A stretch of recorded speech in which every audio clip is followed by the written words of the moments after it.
Hello students, এই Moumita ma'am. আশা করি তোমরা সকলে খুব ভালো আছো। Welcome back to our channel. আজকে আমি তোমাদের সেকেন্ড সেমিস্টার মেজর ইংলিশের পেপার 2 থেকে লিটোটেস বলে একটি খুব ইম্পর্টেন্ট ফিগার অফ স্পিচ নিয়ে ডিসকাস করব। চলো দেরি না করে শুরু করে দিই আজকের ক্লাসটা। দেখো, ফার্স্ট আমরা ডেফিনেশনটা দেখে নিই কি বলেছে। Litotes is a figure of speech in which a positive idea is expressed by denying its opposite, usually using double negatives. কি করা হচ্ছে যে এখানে কোনো একটা পজিটিভ কথা বা পজিটিভ আইডিয়াকে রিপ্রেজেন্ট করা হয় বা এক্সপ্রেস করা হয় সেই পজিটিভ ভাইবটাকে ডিনাই করে বা ওর অপোজিট ওয়ার্ড ইউজ করে বা তার ডাবল নেগেটিভ ইউজ করে। বুঝতে পারছো? এখানে মানে কোনো একটা মনে করো আইডিয়া বা কোনো একটা কথা, কোনো একটা স্টেটমেন্ট, সেটাকে ডিরেক্টলি এখানে ডিনাই করা হচ্ছে। ওটাকে মানে জিনিসটা কিন্তু এক্সপ্রেস করা হচ্ছে, এক্সপ্রেস করা হবে, কিন্তু সেটা এক্সপ্রেস করতে গিয়ে মানে ডিরেক্টলি সেই টার্মটা বা সেই ওয়ার্ডটা ইউজ না করে ওর যে অপোজিট কথা বা ওর নেগেটিভ যে টার্মটা সেটাকে বলা হয়। দেখো এক্সপ্লেনেশনে কি বলেছে, in litotes instead of stating something directly, কোনো কিছুকে ডিরেক্টলি না বলে the speaker uses a negative form to express a positive meaning. মানে কোনো একটা কিছুর যে পজিটিভ মানে সেটাকে এক্সপ্রেস করার জন্য স্পিকার করে সেই ওই জিনিসটাকে ডিরেক্টলি না বলে ওর নেগেটিভ ফর্মটাকে ইউজ করে। ঠিক আছে? It creates emphasis in a subtle or indirect way. দুটো এক্সাম্পল তোমরা দেখো, দেন তোমাদের ক্লিয়ার হয়ে যাবে। কি বলেছে? He is not a bad boy. দেখো কথাটা শুনে কি মনে হচ্ছে যে সে খারাপ ছেলে না, তার মানে কি সে ভালো ছেলে।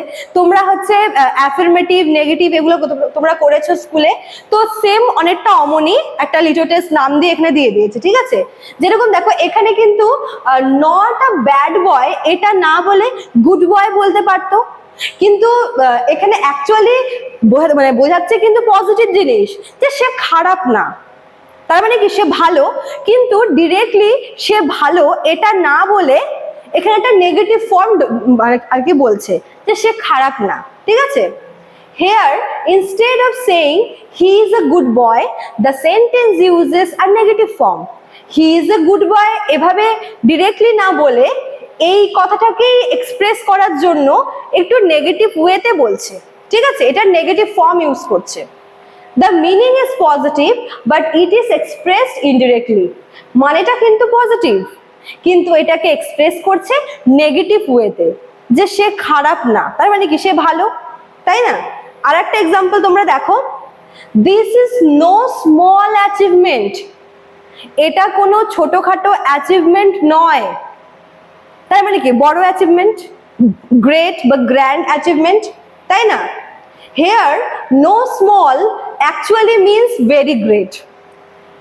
অ্যাচিভমেন্টটা ছোট নয়, তো ছোট নয় মানে কি নিশ্চয়ই বড়, তাই না? এখানে নো স্মল কথাটা কিন্তু বোঝাচ্ছে ভেরি গ্রেট বা ভেরি বিগ এরকম একটা কিছু বলার জন্য। দেখো এখানে যেটা আইডিয়াটা বা মেন যে বিষয়টা সেটা কিন্তু পজিটিভ, আইডিয়াটা পজিটিভ, কিন্তু সেটাকে এক্সপ্রেস করা হচ্ছে নেগেটিভ ওয়েতে। এটাই হচ্ছে তোমার লিটোটেস। ঠিক আছে? খুব ইজি। তোমরা এইগুলো কিন্তু অলরেডি তোমরা স্কুল লাইফে করে এসেছো, যে অ্যাফার্মেটিভ থেকে নেগেটিভে করো, নেগেটিভ থেকে অ্যাফার্মেটিভে করো, তো কিভাবে হচ্ছে মানেটা সেম রেখে ওটাকে নেগেটিভ ফর্মে এক্সপ্রেস করা তোমরা অলরেডি কিন্তু স্কুলে করেছো। সেম জিনিসটাই এখানে রয়েছে একটু অন্যরকম ভাবে। ঠিক আছে? তো এটাই হচ্ছে লিটোটেস। চলো, তো এই ছিল তোমাদের আজকের ক্লাসটা। যারা ভাবছো আমাদের কাছে অ্যাডমিশন নেবে তারা আমাদের অফিসিয়াল নাম্বারে কল করে নিতে পারো। আমাদের অফিসিয়াল নাম্বার দেখো দেওয়া আছে এখানে। এছাড়াও কিন্তু তোমরা চাইলে হচ্ছে আমাদের নোটস পারচেস করতে পারো আমাদের অ্যাপ থেকে। আমাদের অ্যাপের নাম দেখো কর্নারে রয়েছে। ঠিক আছে? চলো আজকে এতটুকুই থাকলেও, দেখা হচ্ছে নেক্সট ক্লাসে। Thank you.